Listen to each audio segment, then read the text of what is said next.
जय हिंद दोस्तों। उम्मीद है आप सब चकाचक होंगे, मस्त होंगे। दोस्तों आज मैं आप लोगों के लिए ना मगध के दूसरे राजवंश के बारे में जानकारी लेकर आया हूं। शिशुनाग डायनेस्टी के बारे में, जिन्होंने 413 बीसी से लेकर 345 बीसी तक हुकूमत की। कहां पर? मगध की राजगद्दी पर। नाउ देखिए, मैप तो एग्जैक्टली उसी तरह होगा, क्योंकि उस वक्त जो सेंटर ऑफ अट्रैक्शन था वो मगध था। मगध सबसे अधिक पावरफुल था। क्यों है ये आप लोग को पता है? क्या कारण थे मगध के पावरफुल होने के? तो हर्यक डायनेस्टी जब बिल्कुल खत्म होने वाली थी, जब उनका सूरज अस्त होने वाला था, और उस डायनेस्टी का जो आखिरी राजा था नागदशक, माना जाता है कि उसके कार्यकाल के दौरान उसकी प्रजा ने ही उसका विरोध किया और उसको राजगद्दी से उखाड़कर फेंक दिया। अच्छा, ये बातें लिखी कहां है? ये श्रीलंकन क्रॉनिकल्स में आपको जानने के लिए मिलेंगी।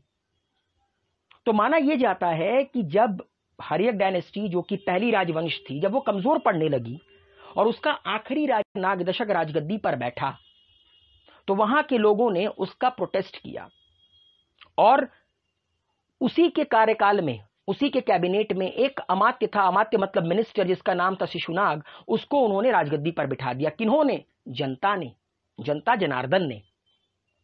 और फिर कहा जाता है यहीं से शिशुनाग डायनेस्टी की नींव पड़ी, और जो शिशुनाग था उसी के नाम पर इस डायनेस्टी का नाम पड़ा, और ये इसका सबसे पहला राजा बना, जिसने 413 बीसी से लेकर 395 बीसी तक रूल किया मगध की राजगद्दी पर। चनाओ, अब सवाल यह है कि जब हर्यक डायनेस्टी रूल करती थी मगध के ऊपर, तब ये कहां था शिशुनाग? तो उस वक्त वो काशी का वाइसरॉय था। याद रखिएगा कि शिशुनाग डायनेस्टी के राजगद्दी पर बैठने से पहले इनका जो पहला राजा था शिशुनाग, वो काशी का वाइसरॉय था, बनारस का वाइसरॉय था। इनकी कैपिटल क्या थी? शुरू में गिरिव्रज, लाइक बिंबिसार, लेकिन बाद में इन्होंने अपनी कैपिटल वैशाली शिफ्ट कर ली। किसने? शिशुनाग ने।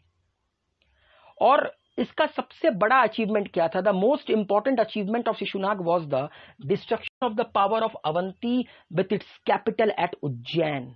इसने अवंती को डिस्ट्रॉय किया, अवंती के राजाओं को हराया, उज्जैन को मगध का हिस्सा बनाया। और कहा जाता है कि इसी के बाद जो 100 साल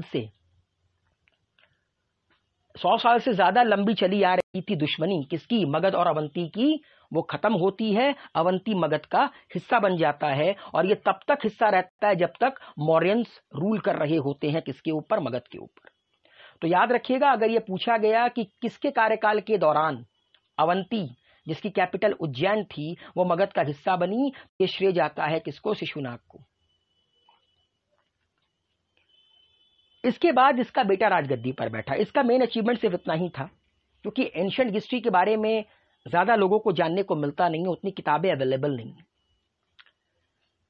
कालाशोक, कालाशोक जो कि 395 बीसी से लेकर 367 बीसी तक कहां बैठा?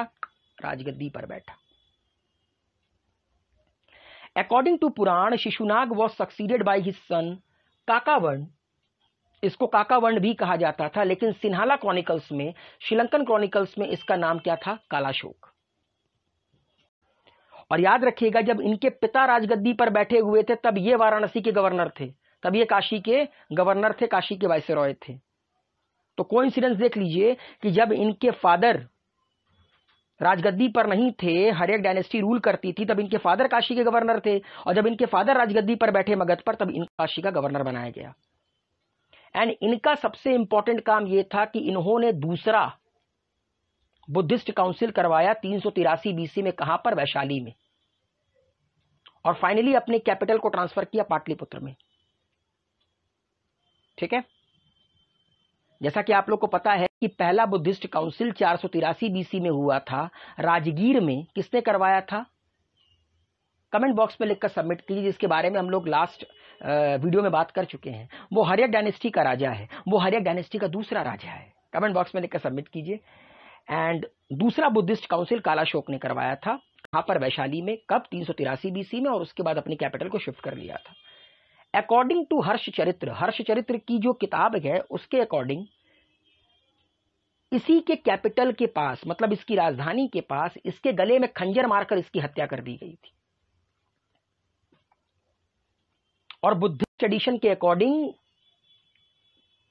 इसके 9 से 10 बच्चे थे,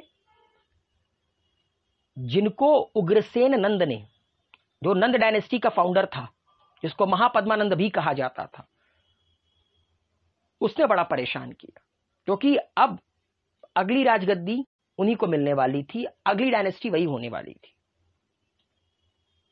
माना जाता है कि इसने मरने से पहले अपने किंगडम को, कालाशोक ने मरने से पहले अपने किंगडम को अपने 10 बेटों में डिवाइड किया था, लेकिन राजा बनाया था अपने 9वें बेटे को, जिसका नाम था Nandivardhan, as the king of the Magadh.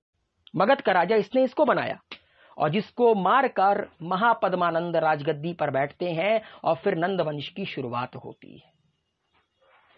तो दोस्तों, दूसरी डायनेस्टी में सिर्फ और सिर्फ 2 ही राजाओं के बारे में आप लोगों को ज्यादा पढ़ना होता है, एक शिशुनाग और दूसरा कालाशोक। बाकियों का इतिहास उतना बड़ा नहीं है, उतना गरिमापूर्ण नहीं है, ठीक है।